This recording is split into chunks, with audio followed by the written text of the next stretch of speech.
В скором времени Vainglory получит долгожданное обновление 3.0, в котором для всех игроков будет открыт режим 5 на 5.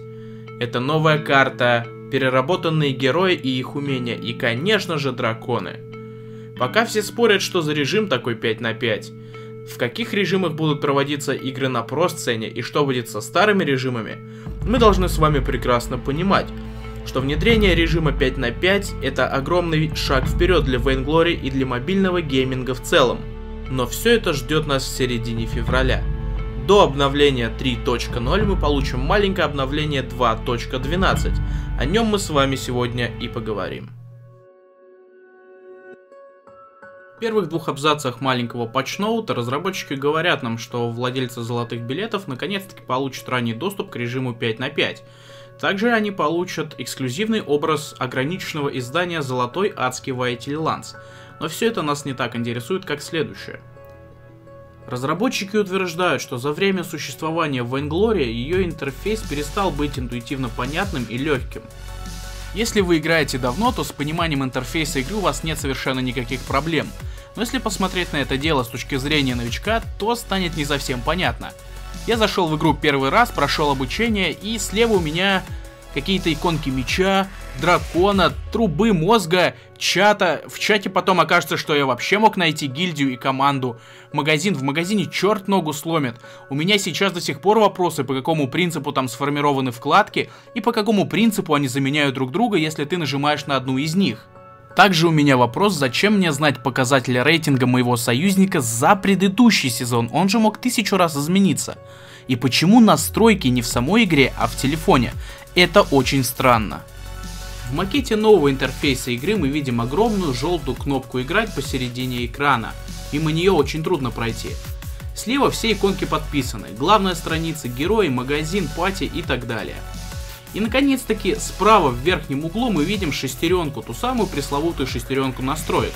И я искренне надеюсь, что все будет работать как надо. И если с эргономикой нового дизайна все в принципе более-менее понятно, то у меня есть один большой вопрос к дизайну. Не кажется ли вам, что где-то вы все это уже видели?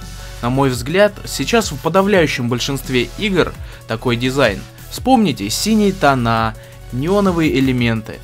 И для себя я нашел только одно оправдание всему этому. Я думаю, в скором времени Vainglory ожидает большой наплыв новых игроков, которым нужно дать понять, что они играют в то же самое, только немножко получше. Для этого нужно погрузить их в похожую атмосферу, нужно дать им похожий дизайн, так далее и тому подобное. В любом случае к новому интерфейсу придется привыкать, и его внедрение не является таким уж противоречивым шагом, как следующий пункт маленького патчноута обновления 2.12. В обновлении 2.12 появится совершенно новая система создания образов.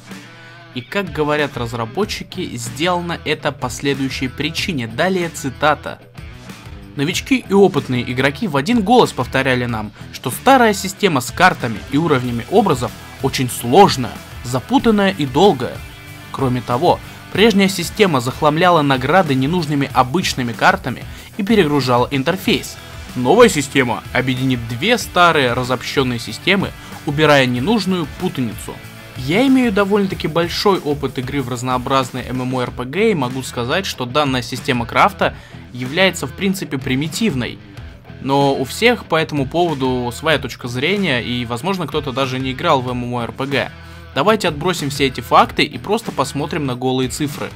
При старой системе создания образов нам бы понадобилось для создания редкого образа 576 эссенций, для создания эпического образа 1536 эссенций, ну а для создания легендарного образа 3696 эссенций. В новой же системе образов все карты заменены специальными чертежами, которые падают из сундуков случайным образом. Больше их достать ниоткуда нельзя. Стало быть, для создания редкого образа вам потребуется чертеж плюс 1000 эссенций. Для эпического образа чертеж плюс 2500 эссенций. И для создания легендарного образа чертеж и 5000 эссенций. Есть в этом что-то нечестное. Как мы видим, при новой системе крафта собрать определенный образ, который вам нравится, стало гораздо труднее и гораздо дороже. Исключение лишь составляют эпические и легендарные образы, которые собираются из одного вида карт. 16 карт нужно для эпического и 18 карт для легендарного. Тут немножко подешевле стало. Многие скажут: я хочу себе легендарный скин, допустим, на Крула. И при старой системе крафта мне бы пришлось сделать сначала редкий, потом эпический, ну а потом в конце концов уже легендарный скин. И это ж, блин, долго и дорого. И я с вами не соглашусь. Потому что, когда вы соберете последний, третий легендарный скин, вы заплатите 5808 эссенций. И при этом будете иметь 3 скина. При новой системе вы заплатите 5000 эссенций, и черт знает, когда выпадет этот проклятый чертеж.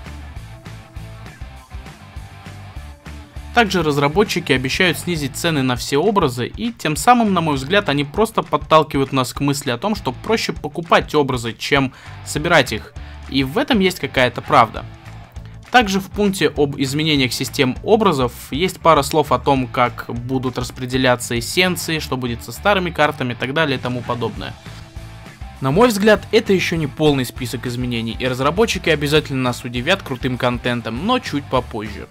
А какие еще изменения и нововведения будут в патче, на ваш взгляд? Обязательно пишите в комментариях. Надеюсь, информация была для вас полезной. Ну а на этом у меня все. Всем спасибо, всем пока.